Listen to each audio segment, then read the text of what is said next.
ఓం శాంతి. Murali date 26/6/2024. ఈరోజు బాబా చెప్తున్నారు, మేం చాలా చాలా అదృష్టవంతులము అనేది గుర్తుండాలి. ఎందుకు మనందరం అదృష్టవంతులం? స్వయంగా పతిత పావనుడైన బాబాకు పిల్లలుగా అయ్యాము. ఒక్కటి అదృష్టం ఇది. రెండవది, బాబా నుండి అనంతమైన సుఖ వారసత్వం లభిస్తుంది. భాగ్యాన్ని గుర్తుంచుకుంటే ఆనందంగా ఉండగలుగుతాము. మనకు ఏ ధర్మం వారిని చూసినా ద్వేషం అనిపించదు. మనకు తెలుసు బీజము వృక్షం యొక్క జ్ఞానం. ఈ వృక్షం వెరైటీ. ఇందులో ప్రతి ఒక్కరూ పాత్రధారి. వారికి లభించిన పాత్ర వాళ్ళు వహిస్తున్నారు. కాకుంటే ఈ నాటకంలో మనది ముఖ్యమైనటువంటి పాత్ర.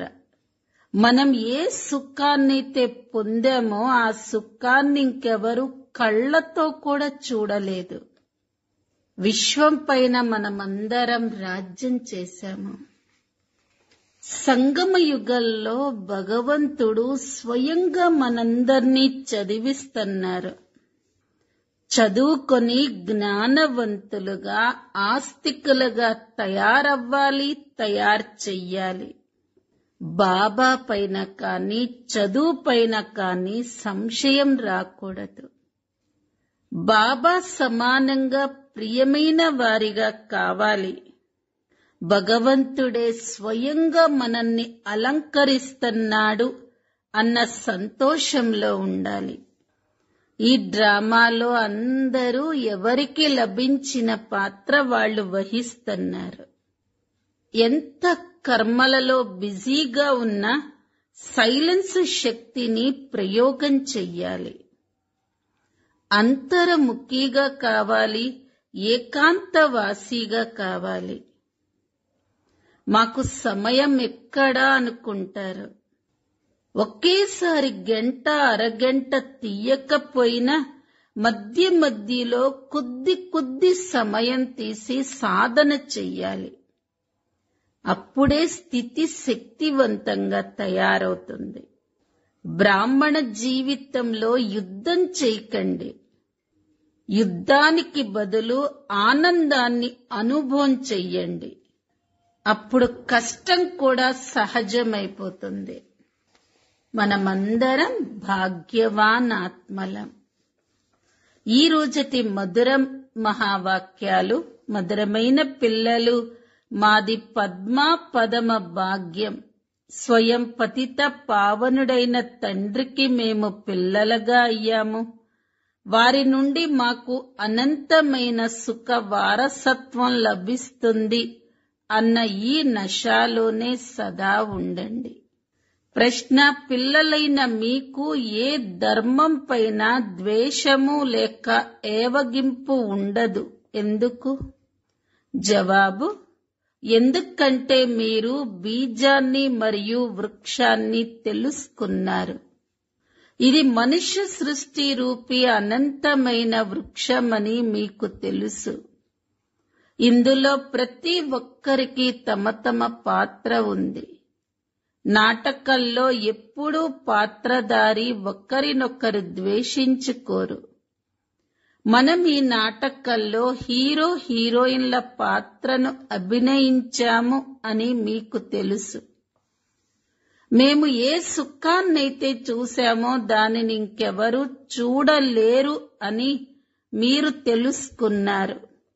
మొత్తం విశ్వమంతటి పైన మేము రాజ్యం చేస్తాము అని మీకు అపారమైన సంతోషం ఉంది. ఓం శాంతి.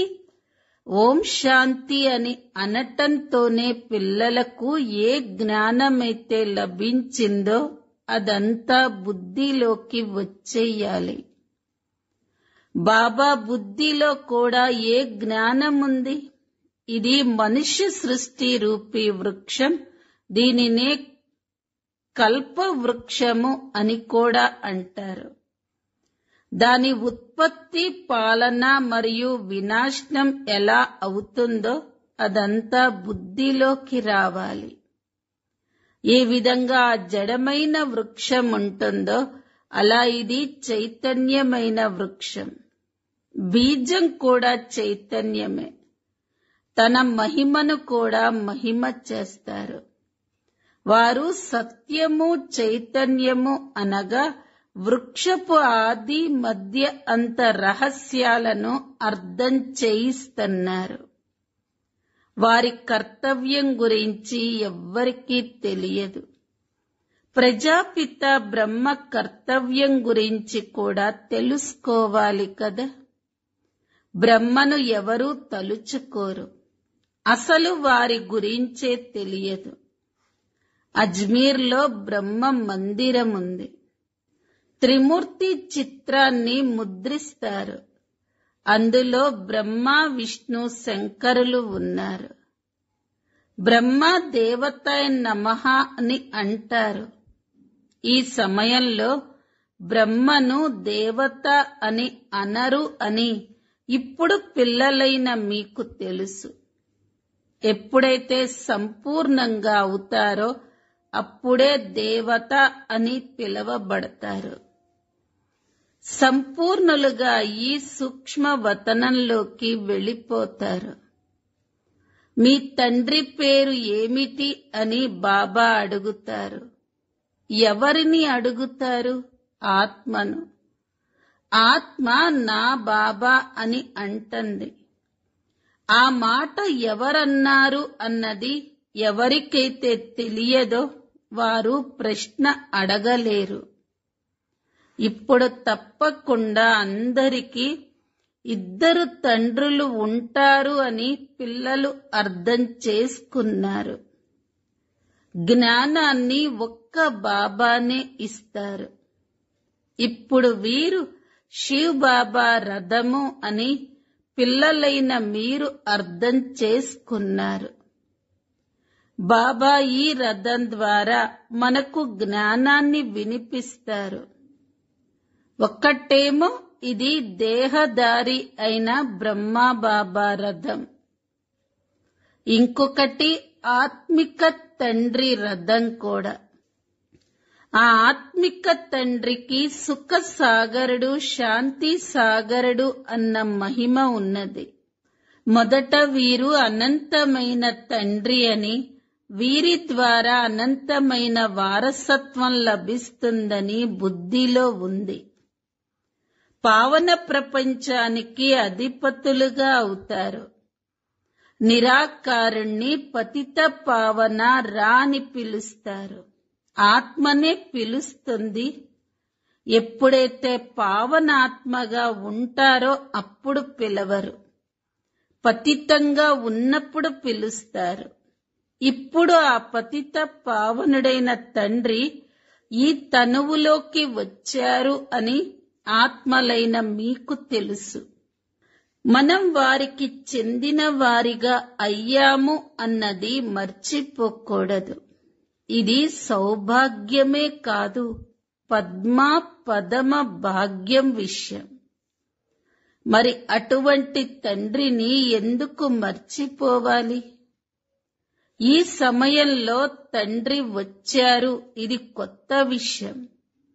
శివ జయంతిని కూడా ప్రతి సంవత్సరం జరుపుకుంటారు.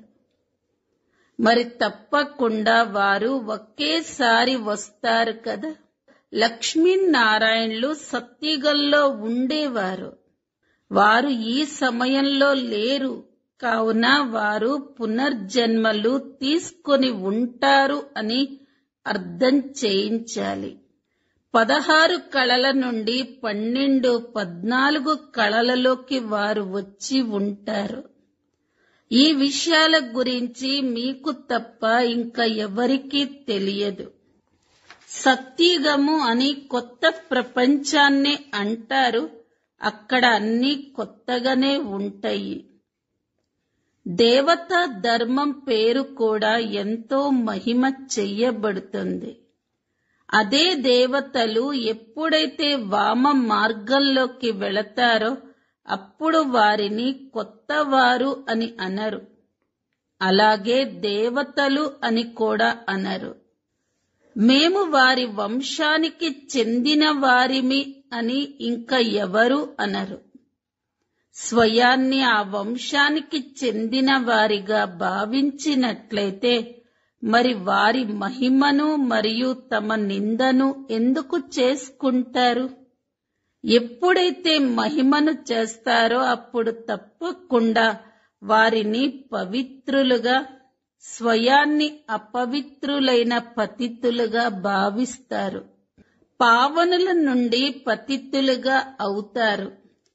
పునర్జన్మలు తీసుకుంటారు. మొట్టమొదట ఎవరైతే పావనంగా ఉండేవారో వారే మళ్లీ పతితులుగా అయ్యారు. పావనుల నుండి పతితులుగా అయ్యారు అని ఇప్పుడు మీకు తెలుసు. మీరు స్కూల్లో చదువుకుంటారు. అందులో నెంబర్ వారీగా ఫస్ట్, సెకండ్ క్లాసులైతే ఉంటాయి కదా. తమను బాబా చదివిస్తున్నారని ఇప్పుడు పిల్లలు అర్థం చేసుకున్నారు. కావుననే వారు వస్తారు కదా. లేకపోతే ఇక్కడకు వచ్చే అవసరమే లేదు. ఇతడు గురువు, మహాత్మా, మహాపురుషుడు కాదు.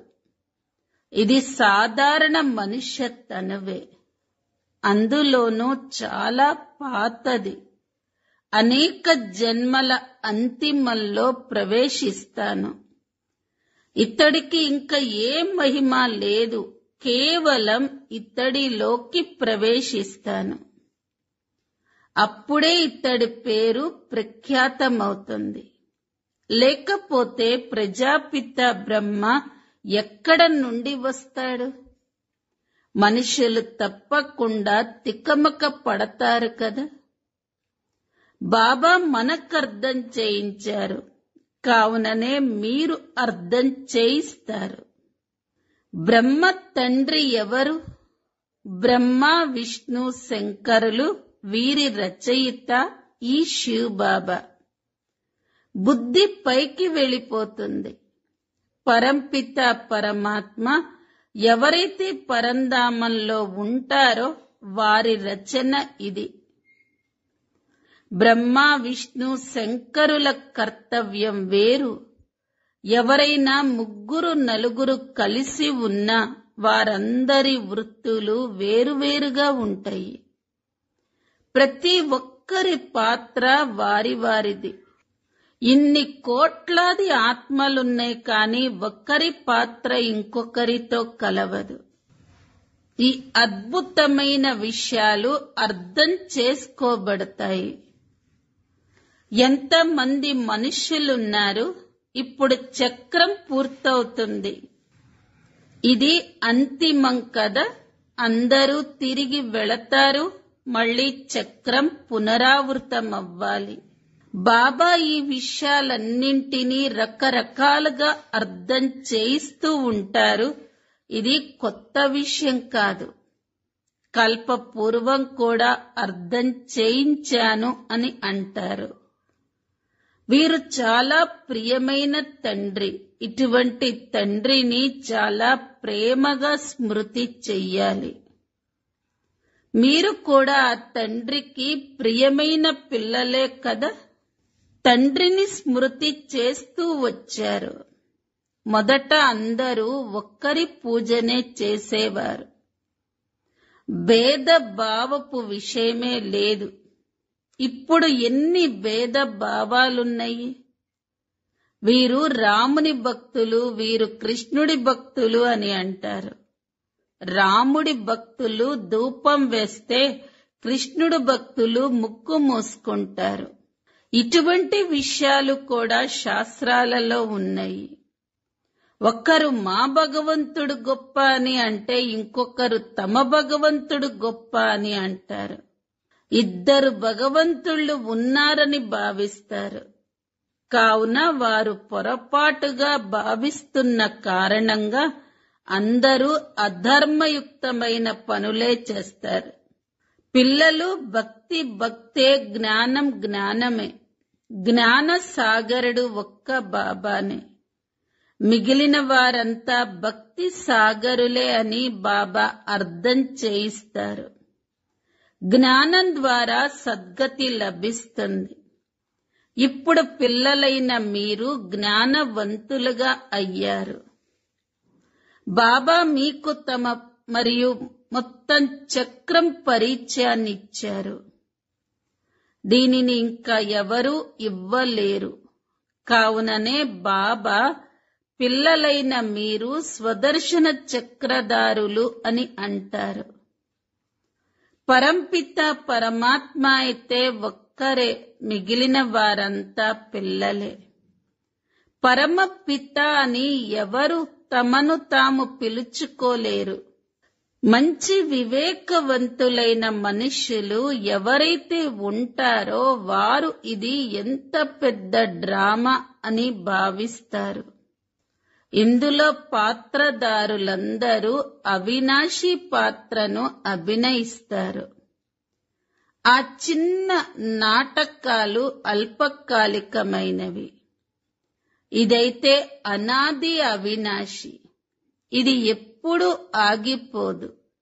ఇంత చిన్న ఆత్మకు శరీరాన్ని తీసుకోవటం మరియు వదలటం మరియు పాత్రను అభినయించటం, ఎంత పెద్ద పాత్ర లభించింది. ఈ విషయాలు ఏ శాస్త్రాలలోనూ లేవు. వీటిని ఎవరైనా గురువు వినిపించినట్లయితే మరి అతడికి వేరే శిష్యులు కూడా ఉండాలి కదా. కేవలం ఒక్క శిష్యుడే ఉంటే ఎందుకు పనికొస్తాడు? ఎవరైతే పూర్తిగా అనుసరిస్తారో వారినే అనుచరులు అని అంటారు. మరి వీరి వస్త్రాలు మొదలైనవేవీ వారిలా లేవు కదా. మరి వీరిని శిష్యులు అని ఎవరంటారు? ఈ విషయాలను బాబా కూర్చొని అర్థం చేయిస్తారు. ఆ తండ్రిని అనుసరించాలి. ఊరేగింపు ఉంటుంది కదా, శివుని ఊరేగింపు అని కూడా అంటారు. ఇది నా ఊరేగింపు అని బాబా అంటారు. వీరందరూ భక్తులు, నేను భగవంతుణ్ణి. మీరందరూ ప్రియురాళ్ళు. మిమ్మల్ని సింగారించి తీసుకెళ్లేందుకు బాబా వచ్చారు. మరి మీకు ఎంత సంతోషముండాలి. ఇప్పుడు మీరు సృష్టి ఆది మధ్యంతాలను తెలుసుకున్నారు. మీరు బాబాని స్మృతి చేస్తూ చేస్తూ పవిత్రంగా అయిపోతారు. కావున పవిత్ర రాజ్యం లభిస్తుంది. నేను అంతిమంలోనే వస్తాను అని బాబా అర్థం చేయిస్తారు. పావన ప్రపంచ స్థాపనను మరియు పతిత ప్రపంచపు వినాశనం చేసేందుకు రా అనే నన్ను పిలుస్తారు. కావుననే నన్ను మహాకాలుడు అని అంటారు. మహాకాలుని మందిరం కూడా ఉంటుంది. కాలుని మందిరాన్ని చూస్తారు కదా. శివుడిని కాలుడు అని అంటారు కదా. వచ్చి పావనంగా తయారు చెయ్యి అని పిలుస్తారు. వారు ఆత్మలను తీసుకువెళతారు. అనంతమైన తండ్రి ఎంత మంది ఆత్మలను తీసుకెళ్లేందుకు వచ్చారు. కాలుడు మహాకాలుడు ఆత్మలందరినీ పవిత్రంగా చేసి పుష్పాలుగా తయారు చేసి తీసుకువెళతారు. పుష్పాలుగా అయినట్లయితే తండ్రి కూడా తమ ఒడిలో కూర్చోపెట్టుకొని తీసుకెళ్తాడు.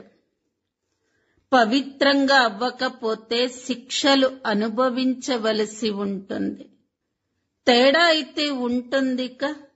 పాపాలు మిగిలిపోతే శిక్షలు అనుభవించవలసి ఉంటుంది. పదవి కూడా అలాగే ఉంటుంది. కావున మధురమైన పిల్లలు చాలా చాలా మధురంగా అవ్వండి అని బాబా అర్థం చేయిస్తారు. కృష్ణుడు అందరికీ ప్రియంగా అనిపిస్తాడు కదా. కృష్ణుడిని ఉయ్యాలలో ఎంత ప్రేమగా ఊపుతారు. ధ్యానంలో కృష్ణుడిని చిన్న పిల్లవాడిగా చూసి వెంటనే ఒడిలోకి తీసుకుని లాలిస్తారు. వైకుంఠంలోకి వెళ్ళిపోతారు. వారు కృష్ణుడిని చైతన్య రూపంలో చూస్తారు. ఇప్పుడు పిల్లలైన మీరు నిజంగానే వైకుంఠం వస్తుందని తెలుసుకున్నారు. మనం భవిష్యత్తులో ఈ విధంగా అవుతాము. శ్రీకృష్ణుడిపై కళంకాలు మోపుతారు. అవన్నీ తప్పే. పిల్లలైన మీకు ముందు నష ఎక్కాలి. ప్రారంభంలో ఎన్నో సాక్షాత్కారాలు జరిగాయి. మళ్ళీ చివరిలో ఎన్నో జరుగుతాయి. జ్ఞానం ఎంత రమణీకమైనది, ఎంతటి సంతోషం ఉంటుంది. భక్తిలో ఎటువంటి సంతోషం ఉండదు. జ్ఞానంలో ఎంత సంతోషం ఉంటుందో భక్తిలోని వారికి తెలియదు. వారు సరిపోల్చలేరు. పిల్లలైన మీకు మొట్టమొదట ఈ నష ఎక్కాలి. ఈ జ్ఞానాన్ని ఒక్క బాబా తప్ప ఇంకా ఏ ఋషులు మునులు మొదలైన వారెవ్వరూ ఇవ్వలేరు. లౌకిక గురువులు ఎవరికి ముక్తి, జీవన ముక్తి దారిని తెలియచెయ్యలేరు. మనుష్య మాత్రులెవరూ గురువులు కారు. వారు హే ఆత్మల్లారా, పిల్లలు నేను మీకు అర్థం చేయిస్తున్నాను అని అనరు అని మీరు అర్థం చేసుకున్నారు. తండ్రికైతే పిల్లలు పిల్లలు అనే అలవాటుంటుంది. వీరంతా నా రచనయే అని వారికి తెలుసు. నేనందరి రచయితను అని ఈ తండ్రి కూడా అంటారు. మీరందరూ సోదరులు. వారికి పాత్ర లభించింది. అది ఎలా లభించింది అన్నది కూర్చొని అర్థం చేయిస్తారు. ఆత్మలోనే పాత్రంతా నిండి ఉంది. మనుషులు ఎవరైతే వస్తారో వారికి 84 జన్మలలో ఒకే రకమైన రూపురేఖలు ఎప్పుడూ ఉండవు. కొద్ది కొద్దిగా తప్పకుండా మారతాయి. తత్వాలు కూడా సతో రజో తమోగా అవుతూ ఉంటాయి. ప్రతి జన్మ రూపురేఖలు ఒకదానితో ఒకటి కలవవు. ఇవి కూడా అర్థం చేసుకోవలసిన విషయాలు. మధురమైన పిల్లలు, బాబా పైన ఎప్పుడు సంశయం తెచ్చుకోకండి అని బాబా రోజు అర్థం చేయిస్తూ ఉంటారు. సంశయము మరియు నిశ్చయం అనే 2 పదాలున్నాయిక. తండ్రంటే తండ్రే, ఇందులో సంశయం కలగదు. నేను తండ్రిని స్మృతి చెయ్యలేను అని కొడుకు అనరు. మాకు యోగం కుదరటం లేదు అని మీరు గడియ గడియ అంటారు. యోగం అన్న పదం సరైనది కాదు. మీరు రాజ ఋషులు. ఋషి అన్న పదం పవిత్రతకి గుర్తు. మీరు రాజ ఋషులు కావున తప్పకుండా పవిత్రంగా ఉంటారు. చిన్న విషయంలో ఫెయిల్ అవ్వటం ద్వారా మళ్ళీ రాజ్యం లభించదు. ప్రజల్లోకి వెళ్ళిపోతారు. ఎంత నష్టం వాటిల్లుతుంది. నెంబర్ వారి పదవులు ఉంటాయి కదా. ఒక్కరి పదవి ఇంకొకరితో కలవదు. ఇది అనంతమైన రచింపబడి ఉన్న డ్రామా. ఒక్క బాబా తప్ప దీన్ని ఎవరూ అర్థం చేయించలేరు.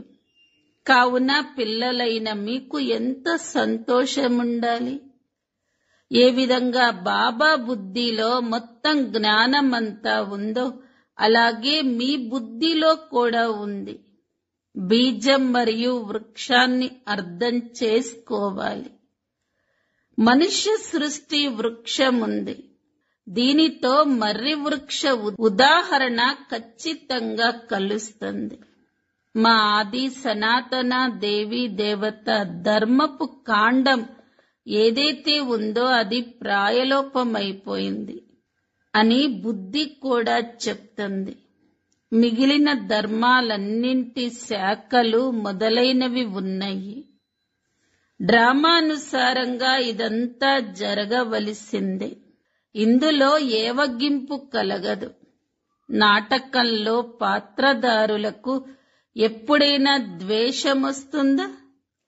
మీరు పతితంగా అయిపోయారు కావున మళ్ళీ పావనంగా అవ్వాలి అని బాబా అంటారు.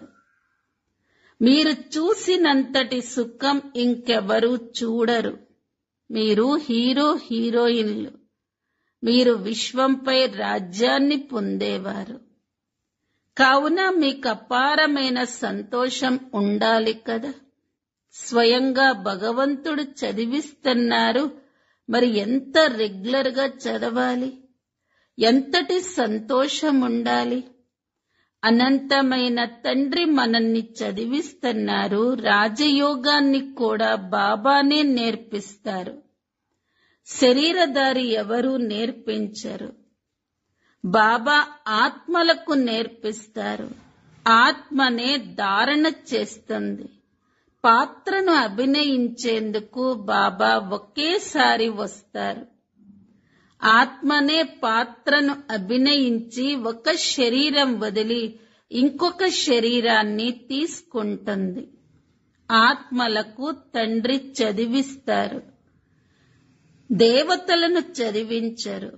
అక్కడ వారిని దేవతలే చదివిస్తారు. సంగమ యుగంలో పురుషోత్తములుగా తయారు చేసేందుకు స్వయంగా బాబానే చదివిస్తారు. మీరే చదువుతారు. ఈ సంగమ యుగం ఒక్కటే. ఇప్పుడు మీరు పురుషోత్తములుగా అవుతారు. సత్యంగా తయారు చేసేవారు, సత్యుగ స్థాపన చేసేవారు ఒక సత్యమైన తండ్రి. అచ్చా, మధురాతి మధురమైన ఆత్మిక పిల్లలకు మాతా పిత బాప్ దాదాల ప్రియ స్మృతులు మరియు గుడ్ మార్నింగ్. ఆత్మిక పిల్లలకు ఆత్మిక తండ్రి నమస్తే. ధారణ కొరకు ముఖ్య సారం. మొదటి పాయింట్, సంగమ యుగంలో నేరుగా భగవంతుడు ద్వారా చదువుకొని జ్ఞానవంతులుగా ఆస్తికులుగా అవ్వాలి మరియు తయారు చెయ్యాలి. ఎప్పుడు తండ్రి పైన లేక చదువు పైన సంశయం తెచ్చుకోకూడదు. రెండో పాయింట్, బాబా సమానంగా ప్రియమైన వారిగా అవ్వాలి. భగవంతుడు మనల్ని సింగారిస్తున్నారు అన్న సంతోషంలో ఉండాలి. ఏ పాత్రధారి పైన ద్వేషము లేక ఏవగింపు ఉంచుకోకూడదు. ప్రతి ఒక్కరికి డ్రామాలో ఖచ్చితమైన పాత్ర ఉంది. వరదానం, సేవల ప్రవృత్తిలో ఉంటూ మధ్య మధ్యలో ఏకాంతవాసిగా అయ్యే అంతర్ముఖి భవ. సైలెన్స్ శక్తిని ప్రయోగం చేసేందుకు అంతర్ముఖి మరియు ఏకాంతవాసిగా అయ్యే ఆవశ్యకత ఉంది. అంతర్ముఖి స్థితిని అనుభవం చేసుకునేందుకు మరియు ఏకాంతవాసిగా కావటానికి సమయం లభించటం లేదు. ఎందుకంటే సేవా ప్రవృత్తి, వాణి శక్తి యొక్క ప్రవృత్తి చాలా ఎక్కువైపోయాయి అని చాలా మంది పిల్లలు అంటూ ఉంటారు. కానీ దీనికోసం ఒకేసారి అరగంట లేక 1 గంటను కేటాయించేందుకు బదులుగా మధ్య మధ్యలో కొద్ది సమయం కేటాయించినా కూడా శక్తిశాలి స్థితి తయారైపోతుంది. స్లోగన్, బ్రాహ్మణ జీవితంలో యుద్ధం చేసేందుకు బదులుగా ఆనందాన్ని అనుభవం చేసుకున్నట్లయితే కష్టం కూడా సహజమైపోతుంది. అవ్యక్త ప్రేరణ పాయింట్. బ్రాహ్మణాత్మలనగా ప్రతి కర్మలో బాబ్దాదాను ప్రత్యక్షం చేసేవారు. కర్మ యొక్క కలంతో ప్రతి ఆత్మ హృదయం పైన, బుద్ధి పైన బాబా చిత్రాన్ని మరియు స్వరూపాన్ని గీసేటటువంటి ఆత్మిక చిత్రకారులు. ఇప్పుడు బ్రహ్మా బాబాకు పిల్లలైన మీ కోసం ఇదే ఆశ ఉన్నది. ప్రతి ఒక్కరూ తమ కర్మల అద్దం ద్వారా బాబా సాక్షాత్కారం చేయించాలి. అనగా ప్రతి అడుగులో ఫాలో ఫాదర్ చేసి బాబా సమానంగా అవ్యక్త ఫరిస్తాలుగా అయ్యి కర్మయోగం యొక్క పాత్రను అభినయించాలి. ఓం శాంతి. ఓం శాంతి. శివశక్తి సరస్వతి మమ్మ విశేషత. మమ్మ రోజు మురళిని తప్పకుండా చదువుకునేటువంటి వారు మరియు టేప్ ద్వారా కూడా వినేటువంటి వారు. రాత్రి 11 అయినా సరే మమ్మ మురళిని చదువుకుని పడుకునేటువంటి వారు, లేదా మురళిని విని పడుకునేటువంటి వారు. ఎంతైతే తన కర్తవ్యాలలో పక్కాగా ఉన్నారో అంతే ఈశ్వరీయ చదువు పట్ల కూడా పక్కాగా ఉన్నారు. హాస్పిటల్లో కూడా మమ్మ రోజు మురళి వినేటువంటి వారు. మమ్మ సదా అలర్ట్ గా, యాక్యురేట్ గా ఉండటం మేం చూశాము. మమ్మ ముఖంలో ఎప్పుడు అలసట కనిపించేటువంటిది కాదు. సదా వారి నయనాలు బాబా యొక్క జ్ఞాపకంలో నిమగ్నమై కనిపించేవి. మమ్మలో నమ్రత కూడా ఎంత ఉంది అంటే, ఎప్పుడైతే బాబా అనేటువంటి వారు మాత్ పితాక యాద్ ప్యార్ और నమస్తే, అప్పుడు మమ్మ తనకి తాను మాత అని అనుకునేవారు కాదు. పైకి సైగ చేసి చెప్పేటువంటి వారు ఆ తల్లి తండ్రికి యాద్ ప్యార్ అని. మమ్మ కేవలం బాధ్యతను నిలబెట్టుకోవడంలో, పాలన ఇవ్వడంలో తనకి తాను తల్లిగా భావించేటువంటి వారు. మమ్మ తల్లి యొక్క పదవిని స్వీకరించలేదు, కానీ తల్లి యొక్క కర్తవ్యాన్ని స్వీకరించి దాన్ని పూర్తిగా బాధ్యత వహించారు. బాబా ముందు తను ఒక చిన్న అమ్మాయి రూపాన్ని ధారణ చేసి ఉండేటువంటి వారు, మరియు యజ్ఞవత్సల ముందు మరియు భక్తుల ముందు ఆదిదేవి జగదంబ మా యొక్క రూపాన్ని ధారణ చేసేటువంటి వారు. ఓం శాంతి.